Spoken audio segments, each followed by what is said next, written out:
A golf cart driver injured in another golf cart crash with an automobile. Villager south of Highway 44 is upset about the traffic problems south of 44 on Morse Boulevard. Villager was arrested on a DUI after caught driving his golf cart on Buena Vista Boulevard. Village of Finney residents is wary about the massive Coleman Ridge community development. FBI fugitive claims he's been working the past 5 months at a construction site. Hooters officially breaks ground for their new restaurant in the Villages. A large price cut on a $1 million home hopes to get things moving. As a reminder, Florida's law, it's illegal to feed the alligators. The Villages district government is warning villagers about phone scams. We have a video from the Villages about who belongs on the golf cart trails. A softball player who hit the winning run was arrested on a DUI after a crash. How many holes in ones of golf do we get this week? Letters to the editor. This and more. Coming up.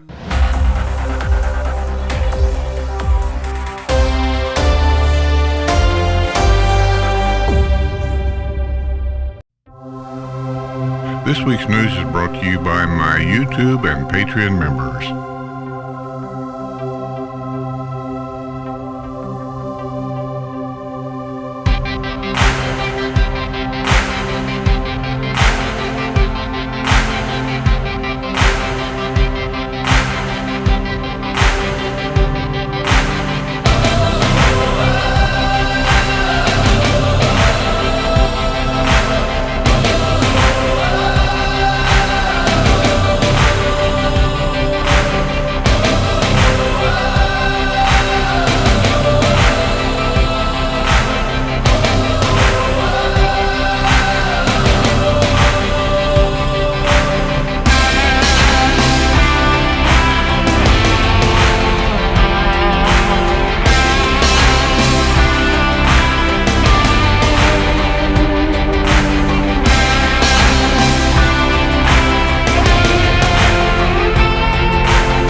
We have a couple of updates that date back a year or so ago, and I'm going to do it real quick because I thought some of you might be interested in it, because every now and then I do get an email saying, hey, whatever happened, so here's the news about the guy in 2023, the dentist that beat a man with a driver golf club.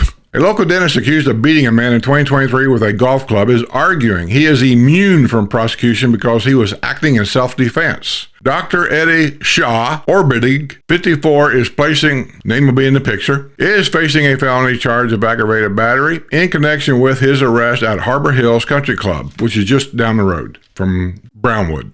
A motion calling for dismissal of the charge will be heard Wednesday morning in Lake County Court. His self-defense claim is rooted in Florida's Stand Your Ground law, of which I am in favor of that Stand Your Ground law. Florida's Stand Your Ground law confers immunity from criminal prosecution and civil liability without the obligation to retreat on those who use or threaten to use force reasonably believing that such use of force is necessary to defend himself against another's imminent use of unlawful force, according to the motion.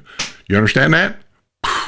Orbidig's attorney argues that the dentist and his teen son were golfing at the country club in Lady Lake when the alleged victim and his wife were improperly walking on the golf course. Orbidig claims the man gave an objective impression of a mentally deranged individual. While they were near the 11th tee box, the man took an aggressive stance and shoved Orbidig, who has billed himself as the dentist, with a light touch. The man took a violent swing at Orbidig with a 40-ounce water bottle, striking him in the forehead. A struggle between the two men ensued. Lake County Sheriff's deputies responded to the scene, and it was Orbidig who wound up behind bars. EMS personnel determined the other man had suffered potential broken ribs, a potential broken jaw, a ripped earlobe, and possibly a traumatic brain injury. He was transported by ambulance to a local hospital according to the arrest report. Well, there you go. That's the update.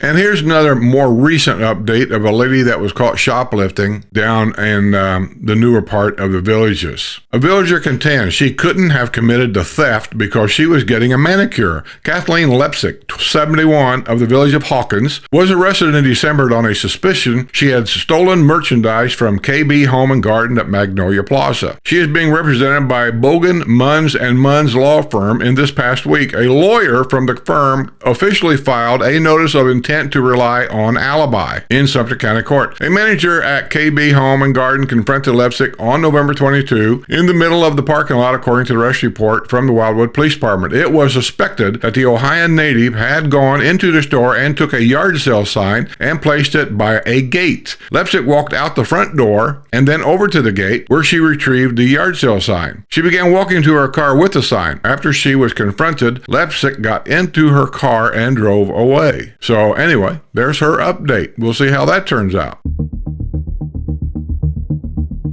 Welcome, everybody, for another exciting edition of Florida's friendliest hometown. Keenan Dixon of the village of Chitty Chatty is serving as spokesman for the group. Villagers living south of State Road 44 are upset about the evolution of the Morris Boulevard Expressway. Oh, they call it Expressway now. And fear more traffic is in their future. Do you think? Residents of the village of Chitty Chatty and the village of Bradford showed up en masse Tuesday night at the Sumter County Commission meeting at Everglades Recreation Center. Keenan Dixon of the village of Chitty Chatty is serving as spokesman for the group. He went to the podium and told Commissioner he and his neighbors don't want an adversarial relationship with their elected leaders. You don't have to. You just vote them out. They're not your buddy. However, Dixon said he and his neighbors intend to persistently press their concerns about traffic. Well, good luck. Dixon's alter ego is Coyote Joe, whose traveling roadshow is a favorite at RJ Gators and Cody's Original Roadhouse. The entertainer knows how to get the crowd grooving with the music, and he appears ready to use his leadership skills in an effort to motivate his fellow residents to put pressure on commissioners to do something about the growing traffic problem. There have been some real poor traffic designs by the owners of the villages, Dixon said. Many of Dixon's neighbors took their turn at the podium, expressing their fears about vehicles racing down Morris Boulevard. The traffic has been crazy. We're like a racetrack alley, said Greg Mullen of the village of Bradford. Mike DeBass, also of the village of Bradford, said it's time to rename the busy roadway Morris Boulevard Expressway. He says speeding is a major problem. It's too fast. Make it 35 miles per hour. Put some police out there for traffic control, DeBass said. They all agreed that the traffic problems will worsen as the village builds more homes in the south. Yes. A villager headed to the sheriff's annex to report the bad behavior of a visiting New Yorker. The woman went to Sumter County Sheriff's Office Annex at Morris Boulevard and County Road 466 on Wednesday afternoon to report that 29-year-old Mariah Marinska had pushed her several times throughout the day. The address of the woman's home was redacted from the report. The woman left her home for a bit, and when she returned, she found Marinska had destroyed a window blind and shattered a picture frame, according to the arrest report. That's when the villager headed to the sheriff's annex. When deputies went to the home, they found Marinska was aggressive and yelling and refused to cooperate. This ain't New York, little girl. She continued resisting, kicking and fighting until a taser was deployed to bring her under control. Even then, she kicked at the deputy. After she was placed in the back of a police car, she continued kicking the door and screaming. Man, where do these disrespectful kids come from? The report noted that Marinska is here visiting from New York and has no residency at the incident location. She is facing charges of criminal mischief, battery on a law enforcement officer, battery, and resisting arrest with violence. She was booked at the Sumter County Detention Center on an $18,000 bond. You act stupid, they're going to treat you that way. A person driving a golf cart was injured after colliding with an automobile on a controversial roadway in the Villages. Both vehicles had been northbound at about 12:20 p.m. Monday on Morse Boulevard when the automobile made a right turn onto Carrera Drive at the village of Della Vista East, according to the Sheriff's County. Both vehicles had been northbound at about 12:20 p.m. Monday on Morse Boulevard when the automobile made a right turn onto Carrera Drive at the village of Della Vista East, according to the Sumter County Sheriff's Office. The vehicle turned in front of the golf cart, which collided with the automobile. You know, I've seen this so many times, cars doing this. I don't get it. They'll see, they know they're going to turn right up ahead. There's a golf cart right here just in front of them. They'll speed up and get just in front of that golf cart and then suddenly make a right turn. That's what the problem is with Morse Boulevard more than anything. It's people, not the design, but people, speed, distracted driving, and just doing stupid shit. The person driving the golf cart complained of back pain and was transported by the village's public safety department to a local hospital. The driver of the automobile was ticketed for failure to yield right-of-way. A recent protest was staged on that roadway attempting to call attention to the dangerous commingling of cars and golf carts. A woman whose father was killed a decade ago on that busy thoroughfare penned a letter to the editor pleading for a change. I understand, but you got to understand that's a public road. Villages does not own them roads. It's a public road. Sumter County taxpayers pay for them roads just like we do. Try to convince some farmer that lives to the far ends of Sumter County, convince him that he needs to spend his tax dollars to fix a retired road for elderly people that continually do stupid things. A villager in a golf cart was arrested after he was spotted driving on Buena Vista Boulevard. Arnold Godfrey Jr., 77, who lives in the Carabel Villas in the village of Collier, was driving a gray 2009 Yamaha golf cart at about 7 p.m. Tuesday southbound on Buena Vista Boulevard near the roundabout at Belvedere when he was spotted by Sumter County Sheriff's deputies. Sorry. Golf carts are prohibited from traveling on Buena Vista Boulevard. The deputy initiated a traffic stop and the golf cart hit the curb and drove up onto the grass shoulder, according to the arrest report. Godfrey quickly lit a cigarette in the apparent attempt to mask the odor of alcohol coming from his breath. The Georgia native's eyes were bloodshot and he was unsteady on his feet. He told the deputy he'd consumed 2 beers at Cody's Original Roadhouse at Lake Sumter Landing. He also said he had just taken his anti-anxiety medication. Remember I told you? Nobody reads this bottle. Nobody reads that paper. Pfft. If I can't drive on this medication, a doctor would never have prescribed it to me. And we all know that is incorrect. He was invited to take part in field sobriety exercises, but complained that he suffers from balance issues. Yeah. He struggled through the exercise. He provided breath samples that registered .100 and .099 blood alcohol content. Godfrey was arrested on a charge of driving under the influence. He was booked at the Sumter County Detention Center and released after posting a $500 bond. People, don't take them drug pills. If you don't know that you're allowed legally to drive under these pills, don't take them till you get home. And also remember, drinking and driving rules and all these other kind of rules in a golf cart is the same as in a car. Village of Finney residents are fearing the unknowns about a massive Coleman Ridge development planned near them. The Coleman Ridge development has grown by 121 acres, added to the already planned 563 acres. It could include up to 550 more homes. Commercial use or industrial development. The Sumter County Commission heard Tuesday night from residents near the planned development. Robert Labarbera, who lives at 5972 Field Path, said it's concerning because it is a mystery as to what development it will include. Donna Simonelli, who lives at 3723 Cousy Court, said she is worried that the property, which is very near her home, could bring traffic through her neighborhood. If you live on a through street, which I've preached about many times, it definitely will. Commissioner Jeff Bogue said he was sympathetic to the residents who are most worried about the industrial site would be located near their home. Could they put that industrial development right up next to Finney? Their concern is they don't want an industrial development next to them. Marty Zerl of the Villages offered assurance when they spoke before the Sumter County Commission about the planned development.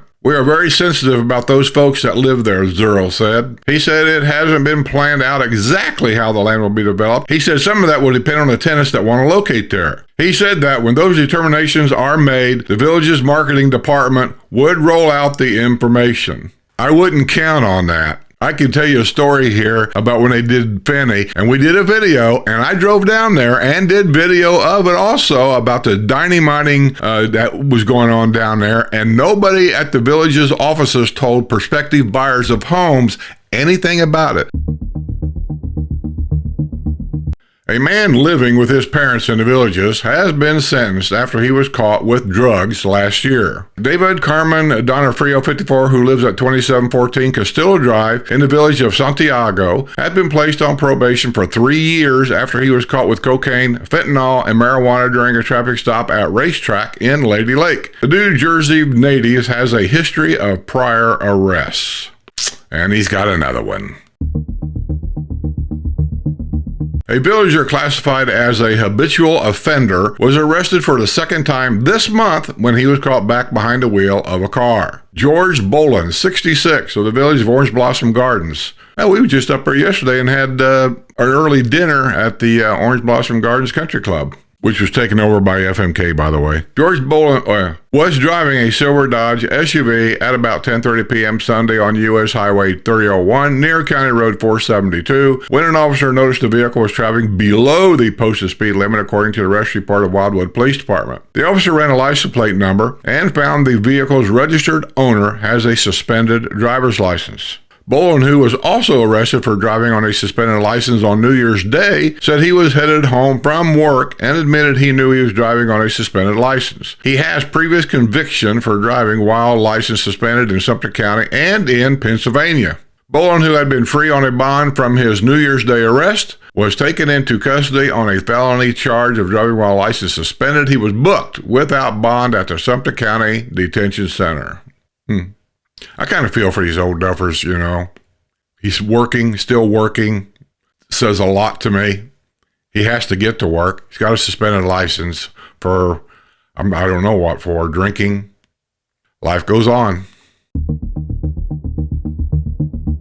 Okay, here's a follow-up story on the top 10 FBI wanted fugitive they caught here. When it was breaking news, I already did a short little thing talking about it. The FBI is praising local police officers for catching a wanted Missouri fugitive who claimed he had been working on a construction project here for the past 5 months. Special Agent Greg Federico, who is the FBI Supervisor Senior Resident Agent out of the Jacksonville FBI office, congratulated the Lady Lake Police Department during a press conference Monday for the professionalism shown by Sergeant Michael Bilbrey as well as Corporal Andrew Eckert and Officer Jesse Pettis for their actions leading to the arrest of one of FBI's most wanted fugitives, Donald Eugene Field II. Fields was apprehended Saturday following a routine traffic stop conducted by Sergeant Bilbrey. The arrest took place at approximately 9:15 a.m. at Villages Crossroads of Lady Lake. Sergeant Bilbrey discovered that the vehicle's license plate was not registered to the truck Fields was driving. When Sergeant Bilbrey stopped the pickup truck and asked for identification, Fields produced an expired Missouri driver's license in the name of Walter Richard Long, which had a picture of a man who looked like Fields but appeared to be 10 years younger. Fields claimed he had been working construction for the past 5 months at the new Potbelly Sandwich Shop. No, I haven't been there yet. In the plaza with Starbucks on U.S. Highway 27 and 441 at Rolling Acres Road, he was accompanied by a woman riding in the passenger seat. Sergeant Bilbrey called for backup and was joined by Eckert and Pettis, who determined that the pickup truck not only did not have a valid plate, but there was no proper vehicle identification number on the truck.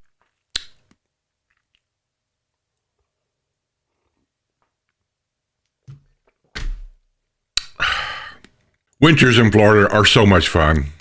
Leads you to believe that truck is stolen, doesn't it? Eckert used a rapid ID database to identify Fields, but all officers continued to call Fields by his alias until they were able to determine he was armed. Fields' passenger told the officers there was a pistol in the car, which the officer found next to the driver's seat. At that point, the officers were able to handcuff Fields after a brief scuffle. Special Agent Federico stressed that the professionalism shown by all three officers enabled the capture of Fields, who is charged with horrific sex crimes possibly involving children. Sometimes an everyday traffic stop turns into a real game changer. This is a reminder that every officer every day is out there making a real difference, said Lady Lake Police Chief Stephen Hunt. Hey, Stephen Hunt, if you're watching, you're the new police chief. Can I have a ride along? Bring my camera sometime? Email me, let me know. Or call that phone number and leave a message. I'll call you back. What starts out as a routine encounter can quickly turn into a pivotal moment where an officer's sharp instincts and dedication to service lead to a significant arrest, keeping our community, in this case, the nation, safer. Yes, I do. I have been a number one supporter of all first responders. Dedicated by my hats, all these different hats that they send me. I didn't buy these hats. Every one of these people, from the police departments to fire departments to whoever, other than my Hillsborough hats, I buy them because I support my neighborhood, but they all send them to me, and I appreciate every one of them, and I wear them just to show that I am a supporter of these people. Field 60 is in custody awaiting extradition to St. Louis, Missouri, where he was federally indicted in St. Louis on December 7th, 2023 for attempting to recruit and exploit a minor for commercial sex acts between January 2013 and June of 2017. He also faces state charges in Missouri, including statutory rape, statutory sodomy, child molestation, and witness tampering. Fields has been a fugitive since March of 2022 when he failed to appear for a court hearing in Franklin County, Missouri. Well, guess what? You're going back. Sorry, Missouri, but he's yours. The signs make it clear, do not feed the alligators. But for many, the temptation to feed the alligators is simply too strong to resist. A sign at Lake Sumter Landing reminds everyone it's against the law to feed the alligators. I think the way the signs are made, people almost look at it like decoration, like at Disney World. It doesn't look real. And it really doesn't, but it is real. I've reported this many times. It's against Florida law. You're not allowed to feed any of the wildlife. But who enforces that rule? An alligator swims near the boardwalk at Lake Sumter Landing and hopes to score something to eat. You frequently see violations of this law at Lake Sumter Landing where alligators like to swim up to the boardwalk hoping to score something to savor. Those who feed alligators may think they aren't doing any harm, but that's not how it's viewed under Florida law. When you feed alligator, it causes the alligator to lose natural fear of humans and to associate humans with food. Normally, alligators will avoid humans, but if an alligator has been fed by humans, they will be more likely to move toward humans and could potentially become aggressive. In other words, they will eat you. Larry the alligator, who was a star for 4 years at a pond in Brownwood, he had to be captured last year and moved to Gatorland in Orlando. Officials said that there has been evidence that Larry the alligator was being fed by humans, and I know he was. I know for facts he was, because I've seen him do it. The best practice concerning any of Florida's wildlife, I'm saying it again, the best practice concerning any of Florida's wildlife is to enjoy viewing them, but let them feed on their own. Oh, here's the news that everybody wants to know about, and I'm not talking about Costco either. Guys, Hooters has officially broken ground for a restaurant in the Villages. Representatives from HMC Hospitality Group, the founders of Hooters Concept, held a ceremony this past week to celebrate the start of a construction at Lake Deaton Plaza. We can drive our golf cart there. The Hooters restaurant will be 4,500 square feet inside and will also offer an outdoor patio. The opening of the Villages location is planned for early summer 2025. Well, that's not too far away. The residents of the Villages have asked for Hooters, and we are excited to break ground and start construction at the Lake Deaton Plaza. We are looking forward to the opening of the first location in the Villages, like there might be more. What can I say? Said HMC Hospitality Group CEO Neil Kiefer. Attending the groundbreaking ceremony from HMC Hospitality Group were Bill Moore, Chief Development Officer, Dennis Williams, Chief Marketing Officer, Leah Roberts, Vice President of Marketing, Summer Barabano, General Manager, Robin Friedman, Senior Marketing Manager, Brianna Bennett, Hooters Girl, and Kiana Mahaber, Hooters Girl and cover of the 2025 Hooters calendar. Celebrating its 41st anniversary October 2024, HMC Hospitality Group continues to grow. In addition to the Villages restaurant, they are also expanding with a Hooters location in Wesley Chapel in Las Vegas. The company recently signed a licensing deal with Tacos and Tequila Cantina for expansion and are looking at sites within the Villages as well as Pasco, Pinellas, and Hillsborough counties. I can't wait. The Villages Community Development District, VCDD, are alerting the public to the growing scam where individuals are using caller ID spoofing technology to make it appear as if calls are coming from legitimate VCDD phone numbers with the intent to deceive and solicit personal information. How it works. Scammers manipulate caller ID displays to make it seem like the call is coming from a familiar number such as a local VCDD office to gain trust and encourage victims to provide sensitive information. Now, if you live here and they're asking for credit card numbers, why are you doing that? Just get in your golf cart and go down there and say, I got a phone call. Show it on your phone. And they'll tell you right to your face, we didn't call you. That's a scam. And at least they didn't get nothing. Don't give out your credit card number. Because of any cause claiming to be from VCDD, that requests personal details like credit card numbers, social security numbers, or immediate payments over the phone. They're not going to ask you that over the phone. Never provide personal information over the phone unless you are certain you are speaking with a legitimate VCDD representative. I'm not sure how you would certainly know, but anyway. Verify the caller's identity by hanging up and calling the official VCDD number listed on the agency's website. That's a good idea. Report suspicious calls to the Villages Community Development Districts, VCDD, and the Federal Trade Commission, FTC, VCDD. Will never. All these initials drive me nuts. The VCDD will never ask for payment over the phone without prior notification. Threaten legal action if you do not provide immediate information. Request sensitive personal details without a clear reason. We apologize for any inconvenience this may cause and appreciate your understanding as we work to resolve the issue. We take this matter very seriously and are working closely with the relevant authorities to investigate and address the situation. For more information, contact the Customer Service Department by email at customerservice@districtgov.org or call 352-753-4508. And they do take it serious. I'll not pick on them on this. They take all the deceptions of the people that trusted the villages to buy homes here, and when they get defrauded like this, they take it serious. A seller hopes a $30,000 price cut will get things moving at a home in the Villages. The home at 4168 Burgess Drive in the village of Richmond is now listed at $1.12 million. It's been on a market for more than 100 days. The 3-bedroom, 2-bathroom home boasts a water view, swimming pool that is 15 feet by 39 feet, and a Nova water treatment system. Other features of the home include a fireplace, plantation shutters, neutral colors, and crown molding. The home was originally purchased in 2022 for $496,700.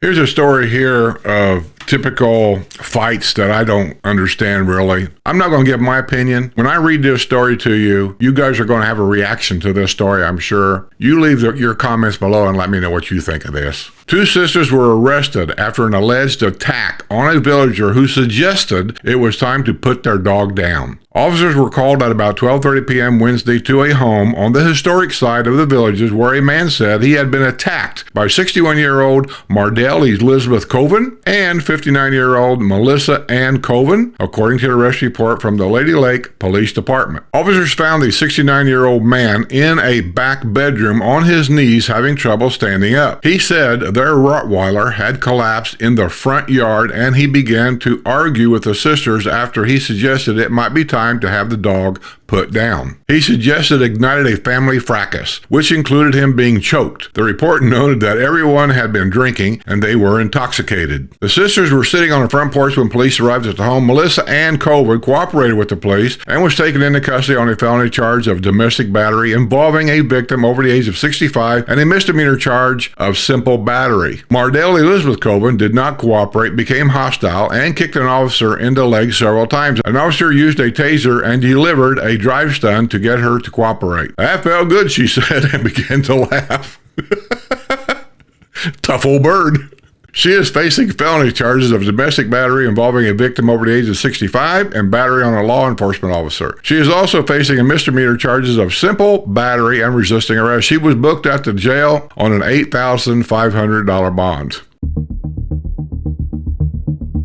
Here's a story here that really just solidifies everything that I've said over the years. The villages, almost all of the villages, is open to the public. Nothing here really, other than a few rec centers, is actually closed to the public. Our swimming pools is for residents only. John Rohan does not want to do his job and have the neighborhood pools, the adult pools and things policed. He has every excuse and a reason in the world as to why they can't do something. Last report I got, somebody said he called that office. They said that, catch this, that all the restrooms at all the villages' pools were considered to be public restrooms. That's horse hockey. That's not true, at least not in my area anyway, but every district can be different. That's why I always say check your deed restrictions. So anyway, anybody can come in and go out. Our country clubs are not closed to village residents. Anybody can come in here in a car, park, and walk into any country club. Well, we call them country club, but they're not country clubs actually. They're championship golf courses is what they are, and there's a restaurant there. Anybody can walk in there and have a bite to eat. You don't need to be a resident here. Staffers at a restaurant in the villages helped track down a diner who skipped out on an unpaid tab. Emmanuel Joseph Meladondo, name will be in the picture, 19 of Summerfield, was eating with two women at about 5:30 p.m. Tuesday at Cody's Original Roadhouse at Lake Sumter Landing, according to an arrest report from the Sumter County Sheriff's Office. Their bill totaled $66.66. After they finished eating, the older women in the trio left the restaurant. Then a younger woman left, but said she was going out to get money from the older woman to pay the bill. Then Maldonado left the restaurant and did not pay the tab. Restaurant staffers got the license plate number of the red sedan and called law enforcement. The older woman returned to the restaurant and paid her portion of the bill. She identified Maldonado as a friend of her daughter. A deputy found Maldonado about an eighth of a mile from the restaurant. The restaurant manager went to the location where Maldonado was detained and provided a positive identification. He was arrested on a charge of obtaining food with intent to defraud. He was booked at the Sumter County Detention Center. Bond was set at $10,000. He has a previous record of arrests.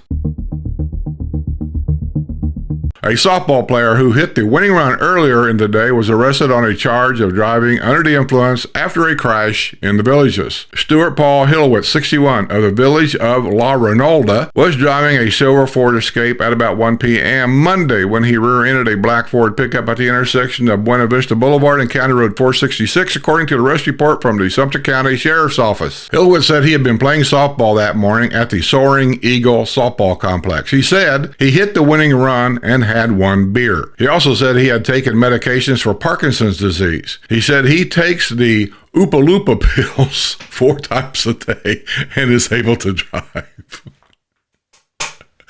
What the hell is a Oopa Loopa pill? Oh yeah, I think we get it. We can do that again. He said he takes the Oopa Loopa pills 4 times a day and is able to drive. A deputy said he determined the pills are clonazepam. I'm probably saying that wrong. Hillowitz struggled to maintain his balance during field sobriety exercises. He provided breath samples that registered .029 and .027 blood alcohol content. See, he's not drunk. And Oopa Loopa pills is what's doing it. Hillowitz was taken to UF Health Emergency Clinic at Brownwood for medical evaluation. While he was there, he provided a urine sample. He was arrested on charges of driving under the influence. He was booked at the Sumter County Detention Center and released after posting a $500 bond. Man, leave them Oopa Loopa pills at home, dude.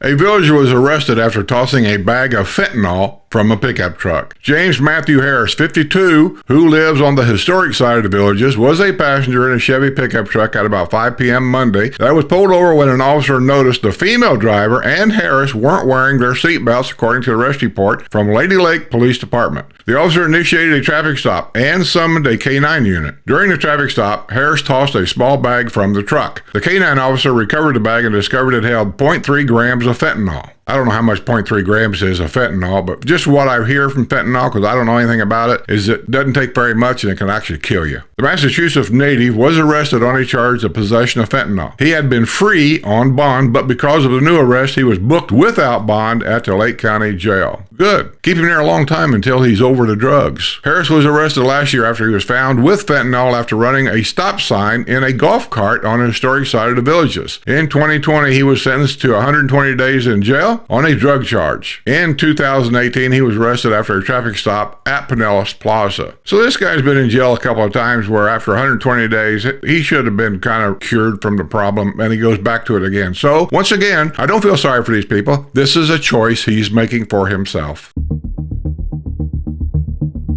We get questions all the time about who belongs on the multimodal paths. Well, I got my opinion, but my opinion ain't law. And we also have a little video put out by the Villages to tell you and talk to you about multimodal trails, who's supposed to be on it and who's not supposed to be on it. Here's a little feature of it. The multimodal paths are one of the greatest features of life in the Villages, and they are. But who really belongs on the multimodal paths? They are great for golf carts, pedestrians, and bicycles. I disagree with that. They're great for golf carts. I have a hard time saying they're okay for pedestrians because these people early in the morning for tea times and stuff, coming home from the square with their headlights on, half of them are drunk, under the influence. Do you want to be out there walking?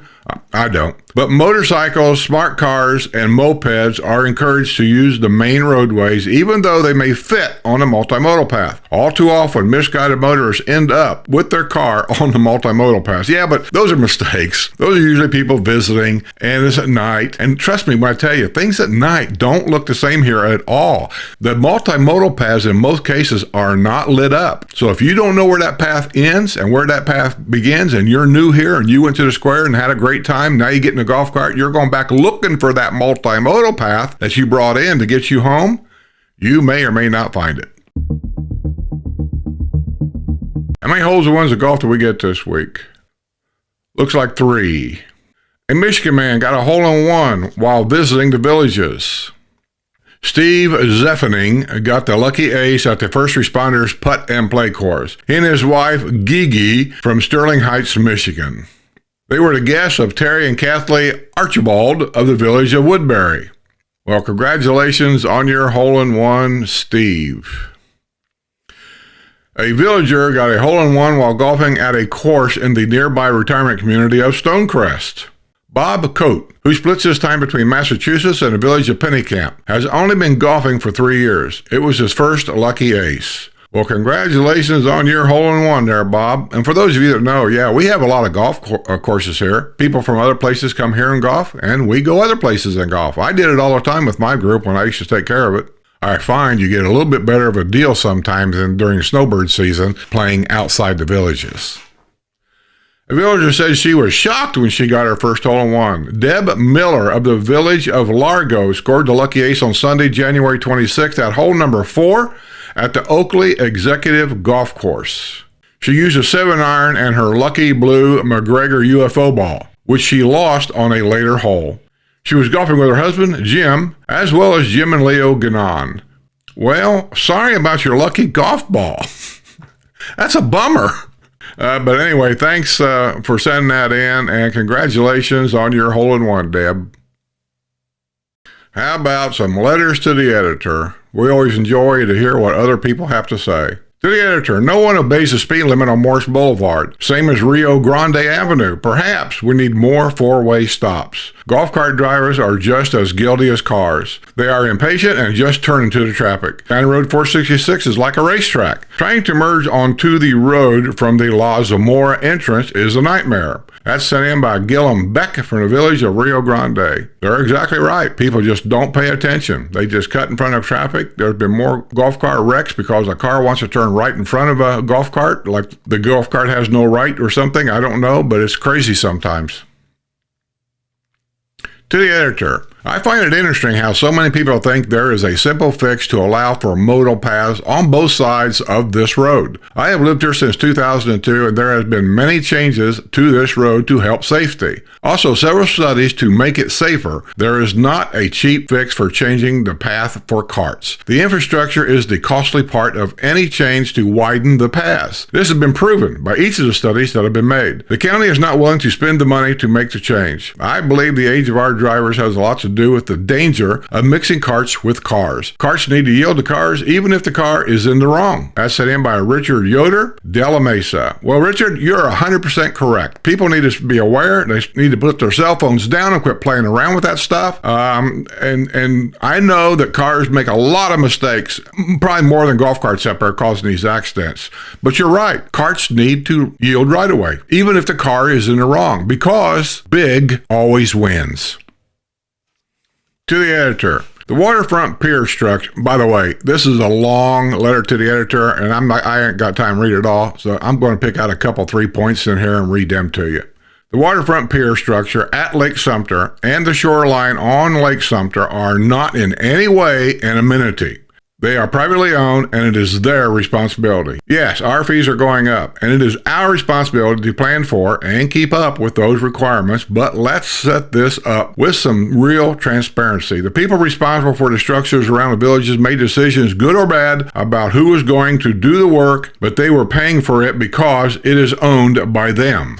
I would be interested in seeing the paperwork going to FEMA about cleanup in the villages. It was not a disaster. It was a mess that should have been taken care of by the county we live in, not FEMA. The water system that the developer sold to us has a history of failure for whatever reason, i.e., history of accepting the lowest price for every major project without regard for longevity. Maybe that is the answer. The developer was going to take credit for everything until then the bill comes to us. How about the water tower in Brownwood? That was not an amenity, but a liability for the developer if someone got hurt. So they make the district pay for it. How about the joke that those living above County Road 466 not having to pay for the bridge, which is not an amenity, it is the responsibility of the developer who cut corners to construct it and now wants to dump it on us to do it right. Just thinking out loud. That's sent in by Mike Sanger, the village of St. Charles. Well, Mike, keep thinking out loud because all these questions come to my mind too. And I know that when this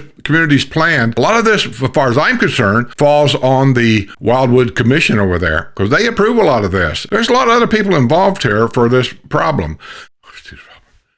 To the editor, your recent articles about some residents who are struggling to pay the increase in amenity fees in the villages cite some neighbors mentioning that they are on a fixed income. I am tired of people complaining that they are on a fixed income. If you are collecting Social Security, you get a cost of living adjustment, a COLA, every January 1. Some recent COLAs have been quite generous. For example, in 2022, an increase was 5.9%, and the 2023 increase was 8.7%. That's sent in by L. David Mills from the village of Lynn Haven. Well, I'm not going to argue about that. You're probably correct. But these so-called Social Security races are not covering the cost of living, period. I'm not sure they're supposed to, really. You're supposed to have money, other retirement things, whatever in place. But with all of us, age catches up and times changes. People that retired 20 years ago, who saw COVID coming? Nobody. And now we're in a high cost of increases because of COVID. Example, hotel prices. They doubled overnight. And now that the COVID's kind of behind us, has they came down? No. Car prices, have they came down? No. Grocery prices, have they came down? Not much. And you can say, well, inflation caused a lot of that. Well, inflation causes a lot of everything. But I'm simply saying is, none of this is covered through Social Security. It's a cost of living increase. So the cost of living in different parts of the country, cost of living in California compared to, say, the cost of living in Ohio, totally different. And when you say it goes up, well, I know one thing about it. Anytime you get a raise from Social Security, what happens? Medicare starts making changes. Your out-of-pocket goes up.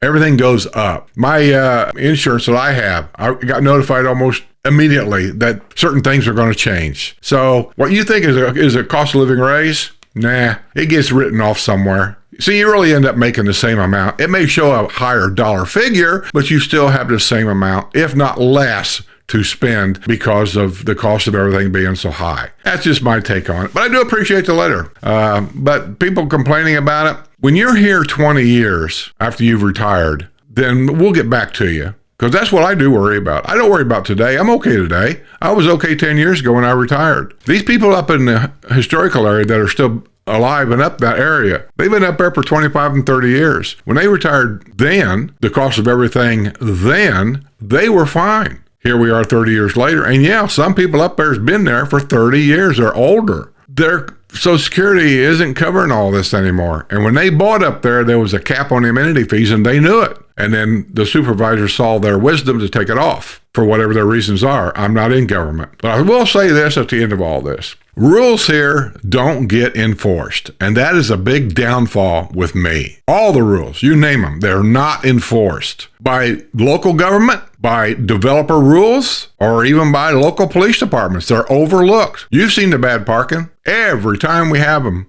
By the way, bad parking is coming up. Nobody does anything about it. They have every excuse in the world why not to do anything about it. I just keep thinking about that child in a wheelchair that couldn't get in the van because somebody parked their car or striped area next to the van where their lift comes out, and they couldn't get in the van. How ignorant is that? That's letters to the editor, and I appreciate each and every one of you. Okay, everybody, that's going to be the news for this week. I appreciate you guys coming and watching it. You already know the spiel, so I won't bother you with that anymore for a long while. So with that being said, be well, be safe, stay aware, keep your health. And don't leave your key in that golf cart.